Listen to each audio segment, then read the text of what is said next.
বনচারী মানুষ সংঘবদ্ধ হয়েছিল এবং তৈরি করেছিল সমাজ। আর এই সমাজে শৃঙ্খল যাতে বজায় থাকে তার জন্য তৈরি হয় আইন। আর আইনকে সঠিকভাবে পরিচালনা যাতে করা যেতে পারে সমাজের মধ্যে, তার জন্য আইন লক্ষ্য। আজকে এই বিশেষ দিনে আমরা যাকে পেয়েছি তিনি হলেন আলিপুরদুয়ার আইনি পরিষেবা কর্তৃপক্ষের সচিব শ্রীমতী ডালিয়া ভট্টাচার্য মহাশয়া। আপনাকে অসংখ্য ধন্যবাদ। আজকের এই বিশেষ দিনে আপনার কাছ থেকে আমরা অনেক মূল্যবান তথ্য জানতে পারবো, যেটা আমাদের সকলের অনেক উপকারে আসবে। প্রথমেই বলি ম্যাডাম, এখানে আপনি খুব রিসেন্ট জয়েন করেছেন, আমি শুনতে পেরেছি। এখানে এসে আপনার কেমন লাগছে একটু যদি বলেন। আমি এখানে জয়েন করেছি গত 29শে ফেব্রুয়ারি 2024-এ। খুবই ভালো লাগছে, নতুন জায়গা, এখানে মানুষজন খুব ভালো। সহকর্মী আমাদের যারা রয়েছেন, আমাদের মাননীয় জেলা জজ সাহেব, উনি আমাদের ডিএলএস অথরিটির চেয়ারম্যান, আমাদের মাননীয় এমএস সাহেব, মেম্বার সেক্রেটারি সাহেব রয়েছেন, উনি আমাদের কন্ট্রোলিং অথরিটি। তো সবাই খুব কোঅপারেটিভ, আমার সহকর্মীরা খুবই ভালো এবং এখানকার লোকজন তারাও খুব হেল্পফুল। এটা যদিও একদম নতুন সেটআপ, যেহেতু আমাদের জেলাটাও নতুন, তো এটাও আমাদের ডিএলএস অফিসটাও প্রথম উদ্বোধন হলো। আমি এখানে প্রথম সেক্রেটারি হিসাবে জয়েন করলাম, এটা আমার সৌভাগ্য। কাজ করছি, ভালোই লাগছে। একদম আমাদেরও খুব সৌভাগ্য যে আলিপুরদুয়ারে এরকম একটি কোর্ট নতুনভাবে তৈরি হয়েছে, নতুনভাবে সেজে উঠেছে এবং তাতে আমাদের যে এই অঞ্চলের যে মানুষেরা অনেক বেশি উপকার পাবে। আচ্ছা ম্যাম, আইনি পরিষেবা আজকে যে মূল বিষয়, এই আইনি পরিষেবা সম্পর্কে অনেকেরই ধারণা খুব একটা স্বচ্ছ নয়। তো আপনি যদি বলেন যে কারা কারা এই আইনি পরিষেবা পেতে পারেন, তাহলে খুব উপকার হয়। ডিএলএস এ যেটা মেন কাজ, সেটা হচ্ছে আমরা বিনা মূল্যে আইনি পরিষেবা আমরা দিয়ে থাকি। এবার কাদের দিয়ে থাকি, কাদের এই অধিকারটা আছে বা কারা এই বিনামূল্যে আইনি পরিষেবা পাবে। প্রথমত যারা তপশিলি জাতি বা তপশিলি উপজাতির সদস্য যে ভাই বোনরা রয়েছে, তারা পাবে। কারণ কি, আমরা এটা দেখে এসেছি যে তারা অনেক সময় অবহেলার শিকার হয়, তো তাদের জন্য এই আইনটা রয়েছে। দ্বিতীয়ত হচ্ছে যে কোনো স্ত্রীলোক মানুষ বা যে কোনো শিশু, তারা তো অবশ্যই পাবেন এই ডিএলএস সার্ভিসেস।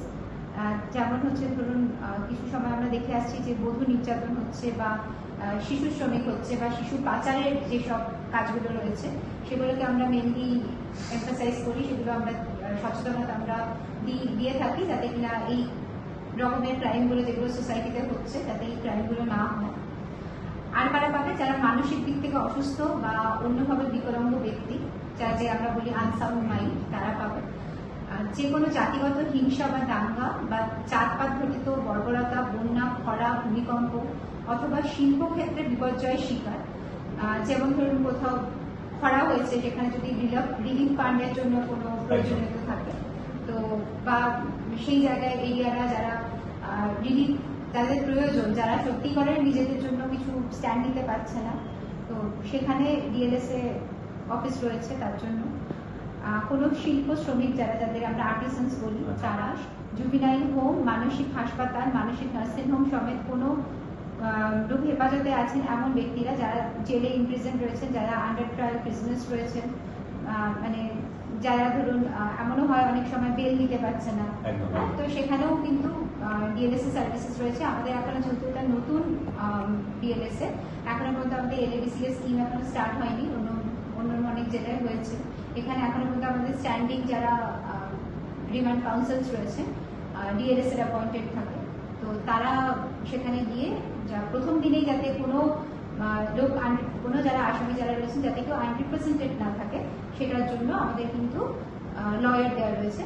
কেউই এখন আনরিপ্রেজেন্টেড নেই, সবসময় ডিফেন্স তাদের জন্য রয়েছে। তারা কি বিনামূল্যে এই সুবিধাটা পাবে?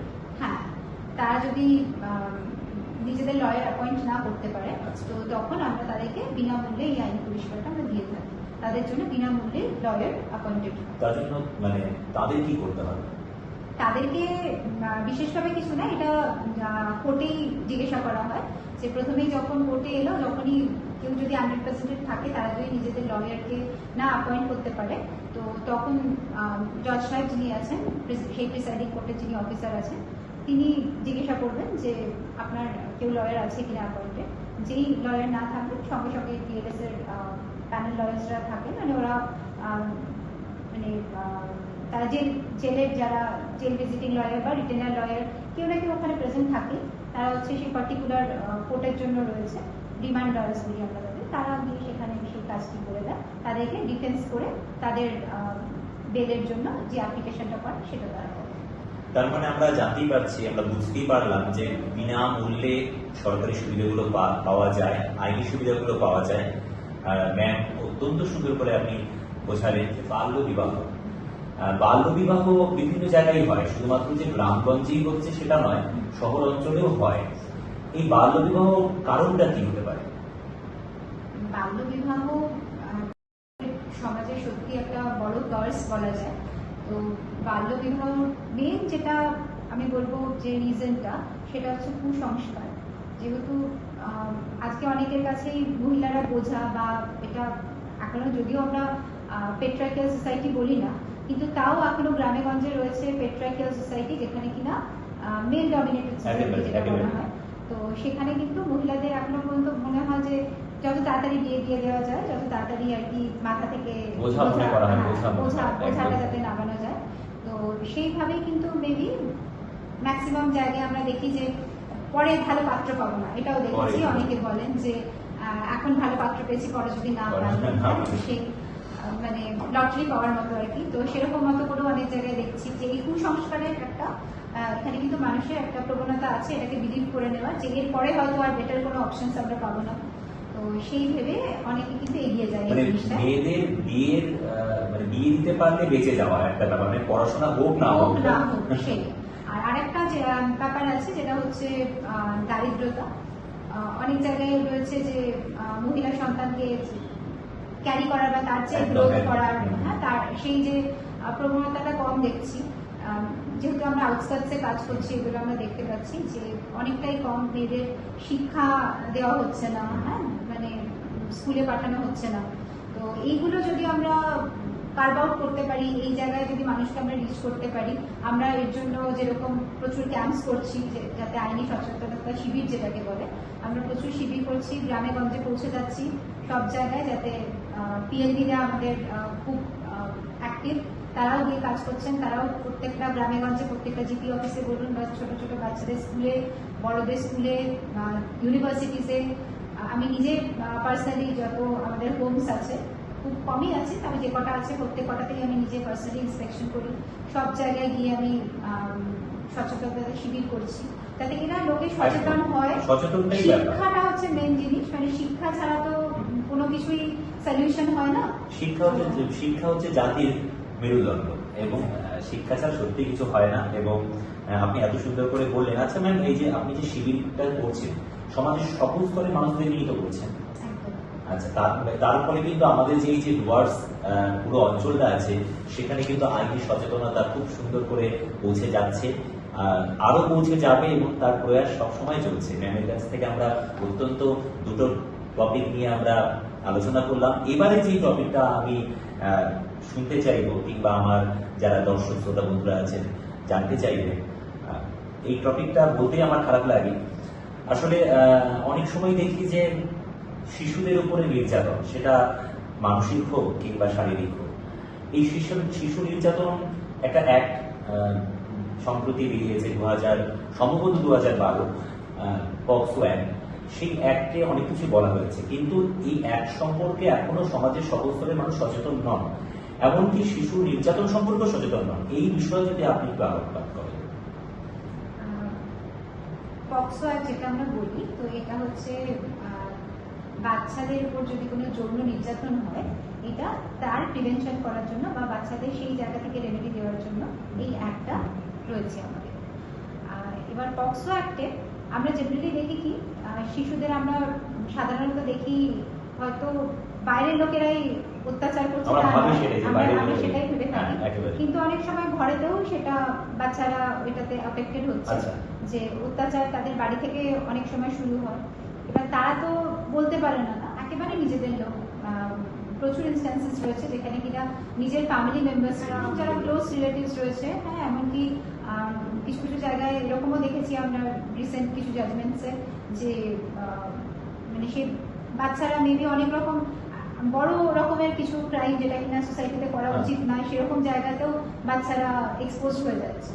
তো এইখানে মেনলি কিন্তু অনেক সময় দেখেছি আমরা, বেশিরভাগ ক্ষেত্রে যেহেতু বাচ্চাদের আমরা বাড়িতেই আমরা পাই বা তাদের আরো নেক্সট কিনস যেটা আমি বলবো যেখানে তারা শিক্ষাগতের জন্য যাচ্ছে, পড়াশোনার জন্য যাচ্ছে, মানে স্কুলে, হ্যাঁ, তো এরকম জায়গাতেও অনেক জায়গায় আমরা দেখি যে বাচ্চাদের কিন্তু এই যেটা সেক্সুয়াল অ্যাসল্ট বলি আমরা, তো তার কিন্তু বাচ্চারা শিকার হচ্ছে।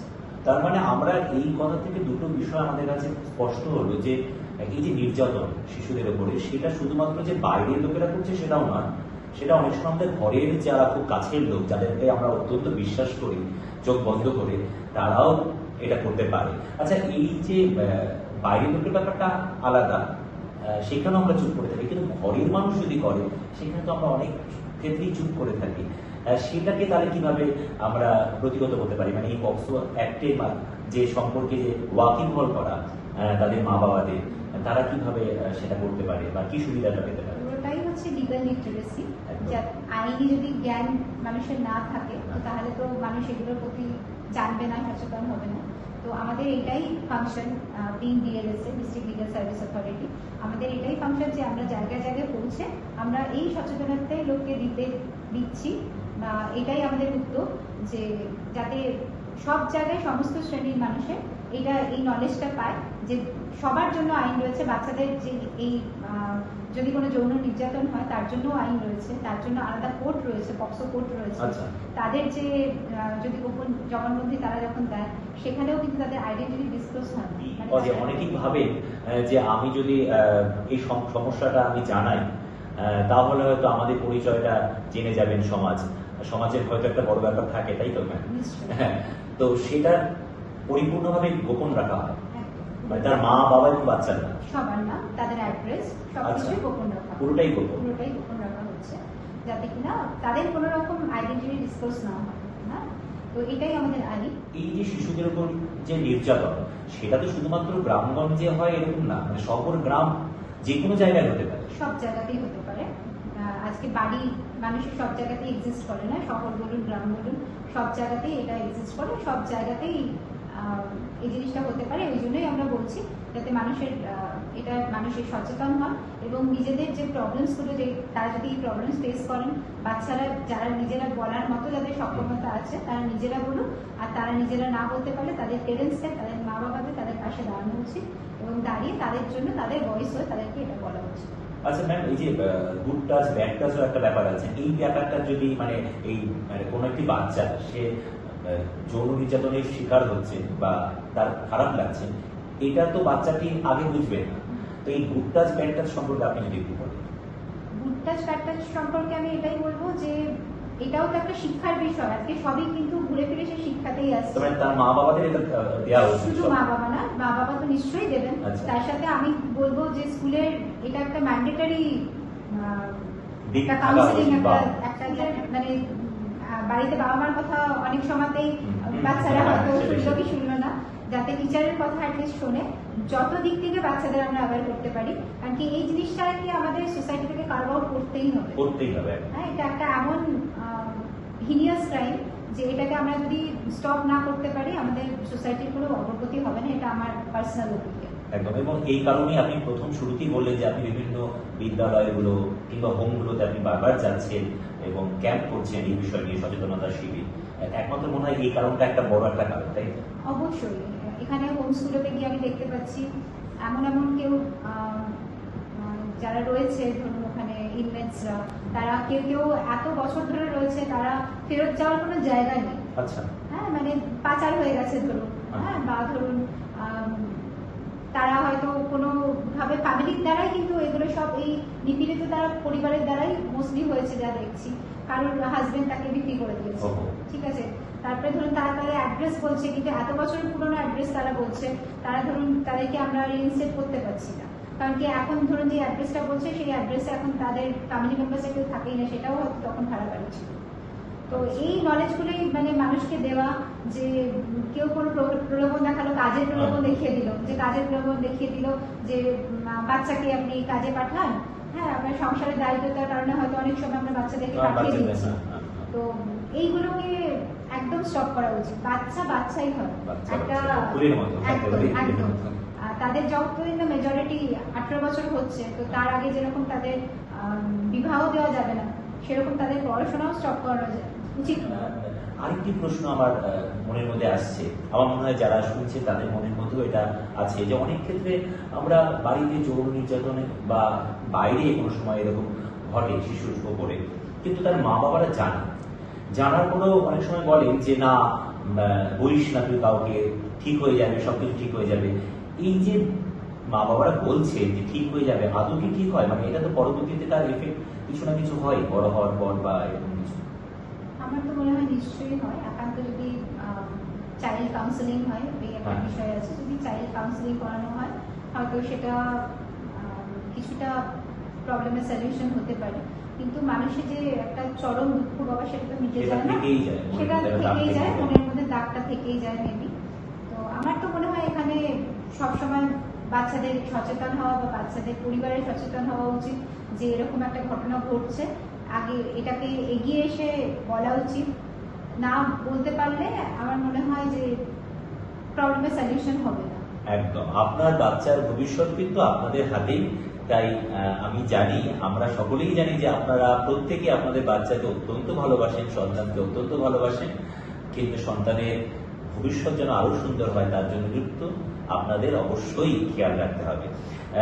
কথা প্রসঙ্গে আপনি একবার বলেছিলেন যে পাচার, নারী পাচার, আপনি একটু আগেই বলেছিলেন, আমি ওই শব্দটা নিয়ে আমি বলছি, ডুয়ার্সের যে অঞ্চলটা সেটা একটা চা বাগান, এবং এই অঞ্চলে পাচারের ঘটনা কিন্তু প্রায়ই শোনা যায় আর কি।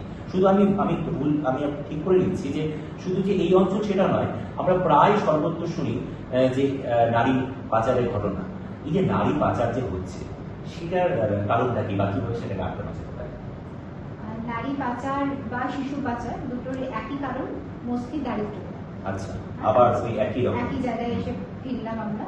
আজকে অনেক সময় হয় যে পয়সার অভাবে বাচ্চাদেরকে কাজে পাঠাচ্ছি আমরা, বা মহিলারা এখন আমরা কাঁধে কাঁধ দিয়ে চলি, শোল্ডার চলি উইথ মেন।